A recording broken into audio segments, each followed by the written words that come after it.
Je déclare mon meublé, spécialiste de la fiscalité et de l'accompagnement des loueurs en meublé, a le plaisir de vous présenter Je découvre le monde du meublé, le podcast à destination de tous les loueurs en meublé.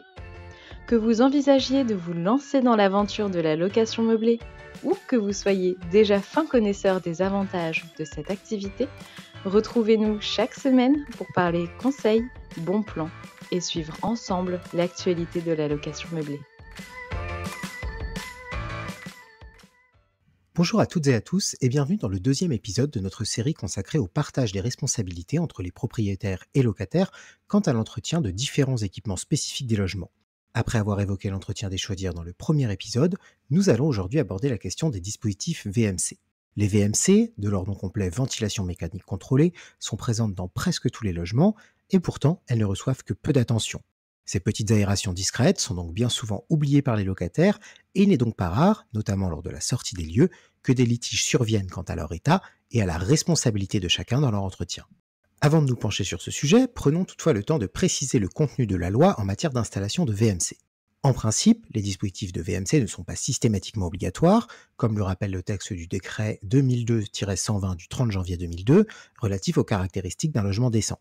Au sein de ce décret, l'article 2, modifié par le décret du 30 juin 2021, indique que le logement permet une aération suffisante, les dispositifs d'ouverture et les éventuels dispositifs de ventilation des logements sont en bon état et permettent un renouvellement de l'air et une évacuation de l'humidité adaptés aux besoins d'une occupation normale du logement et au fonctionnement des équipements. Ainsi, bien qu'ils ne soient pas obligatoires, les dispositifs de VMC seront en pratique souvent nécessaires pour atteindre les exigences de renouvellement de l'air et d'évacuation de l'humidité dans toutes les pièces, et ainsi éviter des dégradations liées à l'humidité, notamment dans les pièces comme les cuisines ou salles de bain, en y faisant circuler l'air en permanence, même en l'absence de fenêtre, ou sans que cette dernière ne soit nécessairement ouverte. De plus, les dispositifs de VMC peuvent avoir un impact sur la note de DPE du bien, notamment en raison du modèle choisi, car il n'existe pas moins de 3 types de VMC. Les premières, qui sont aussi les plus répandues, sont les VMC dites à simple flux. Elles ont pour but d'extraire l'air des pièces humides, tandis que de l'air frais entre naturellement par des grilles situées sur les fenêtres ou les murs des pièces de vie.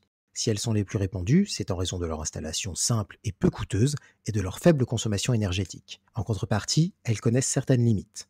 En effet, ces VMC ne permettent pas de contrôler la température de l'air entrant, ce qui peut causer un risque de déperdition de chaleur pendant les mois les plus froids. D'autant que cet inconvénient amène parfois certains locataires à combler les ouvertures des VMC donnant sur l'extérieur, point sur lequel il est nécessaire de les sensibiliser aux besoins. La deuxième catégorie est celle des VMC dites à double flux.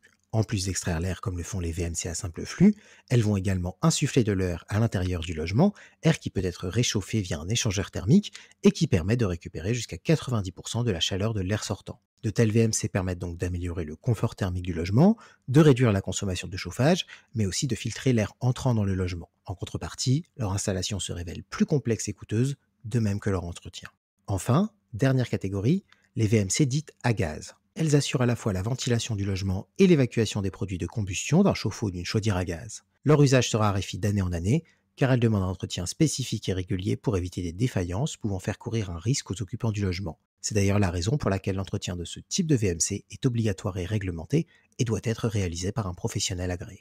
En matière d'entretien des VMC, les responsabilités sont partagées entre le propriétaire et le locataire. D'une part, selon les termes du petit d de l'article 7 de la loi du 6 juillet 1989, le locataire est responsable de l'entretien courant de la VMC. Autrement dit, il doit veiller à ne pas obstruer les bouches d'aération afin de ne pas causer de dysfonctionnement et prendre le temps de les nettoyer régulièrement afin d'éviter qu'elles ne soient encrassées, de même que les filtres. Ces actes sont donc presque sans frais pour le locataire et il est également possible de lui conseiller de contrôler régulièrement le fonctionnement de la VMC en vérifiant l'aspiration avec une feuille de papier par exemple. Au-delà de ces bonnes pratiques, le locataire n'a aucune obligation d'assurer à sa charge un entretien plus complet du réseau de VMC ou d'avoir recours à un professionnel. En effet, ce type d'intervention, comme tous les actes les plus importants tels que la réparation du moteur ou le remplacement du système, sont à la charge du propriétaire, selon les termes de l'article 6 de la loi du 6 juillet 1989, qui lui impose de délivrer un logement équipé d'une ventilation en bon état de fonctionnement et conforme à la réglementation. Bien évidemment, si, en revanche, la cause de l'intervention émane d'un manquement du locataire à ses propres obligations, elle sera alors à sa charge. En cas de panne, si un doute existe sur la responsabilité du locataire, la meilleure solution reste donc de faire réaliser un diagnostic par un professionnel afin de déterminer la responsabilité de chacun. Toutefois, et comme pour toute réparation ou intervention pour laquelle il peut être difficile de déterminer facilement la responsabilité, il peut être conseillé au propriétaire, selon l'ampleur des travaux, d'effectuer les réparations à son compte afin de gagner du temps, mais aussi parce que le coût de ces dernières est déductible au régime réel. D'autant que, bien que le propriétaire puisse demander une preuve d'entretien au locataire si, lors de l'état des lieux de sortie, son état est différent de celui d'entrée, ou si la VMC tombe en panne et qu'il soupçonne un défaut d'entretien, il ne peut exiger qu'une facture lui soit présentée, puisque la responsabilité du locataire n'inclut en aucun cas le recours à un professionnel. Ainsi, une attestation sur l'honneur du locataire suffira, même si la constatation de l'état de la VMC pourra ensuite la remettre en cause au besoin.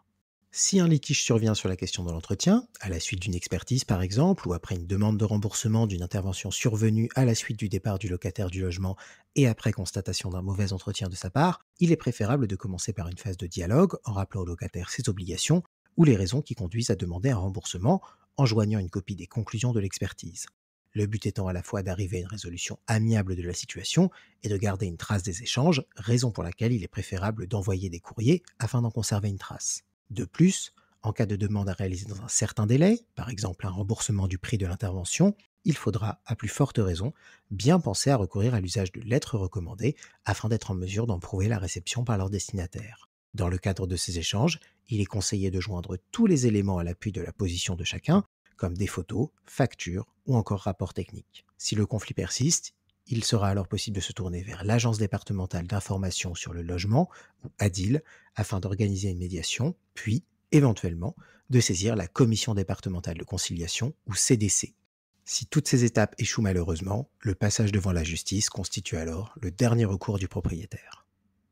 Si vous avez aimé notre podcast, faites-le nous savoir et n'hésitez pas à vous rendre sur notre site internet, à nous suivre sur les réseaux sociaux ou encore à nous contacter directement par téléphone ou par mail à l'adresse contact@jedéclaremonmeublé.com.